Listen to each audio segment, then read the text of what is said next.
Hello to Covenant Community Church. On Sunday, we finished our 3-week sermon series on the book of Joel by looking at Joel chapter 3. And in Joel chapter 3, we see a lot of the themes from the rest of the book kind of find their fruition or end. So we saw the judgment of God repeated yet again, but we see God bring about salvation and restoration through that judgment. And at the end, we see God dwelling with his people. Those are kind of the key ideas of this chapter. So in chapter 1, we saw them consecrating themselves because of what the Lord was doing. God had dried up all of the produce of the field through this locust plague. And then there's going to be a time when all things are going to be restored, and there's going to be the hills dripping with sweet wine. We saw him tell them to consecrate a fast, and here they are supposed to consecrate themselves for war. All those verbs in chapter 1 that we looked at find parallels in some way in chapter 3.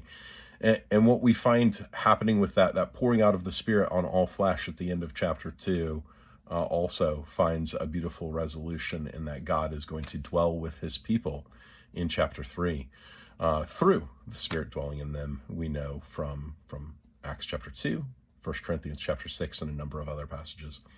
But what we see in these texts, we actually see the whole book of Joel present the gospel and present the storyline of the Bible. That's maybe what surprised me the most as I was doing study in Joel. I've read Joel hundreds of times, and one of the things that I saw this week in preparation was that picture of the garden that we see, and the garden is destroyed, right? There's exile that happens, just like with Adam and Eve, and then God promises salvation and renewal even in the midst of the people's sins, and even in the midst of God calling the people to turn and to repent. And what God does is he promises his Spirit, he promises his presence, and that's really how the Bible ends, the presence of God dwelling with his people in his place in Revelation 22, like we read on Sunday. So the book of Joel has presented God's judgment, God's justice. It's presented the sinfulness of his people, but it's also presented the goodness of God and the day of the Lord. And the day of the Lord is a theme that's found throughout the prophets and throughout the Bible.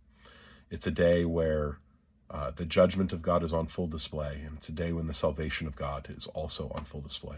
So I pray that as we consider to proclaim to the nations, like the text in Joel 3 said, I pray that what we can do is we can bring the message of God's judgment, but also the message of salvation in Jesus Christ to our neighbors, friends, families.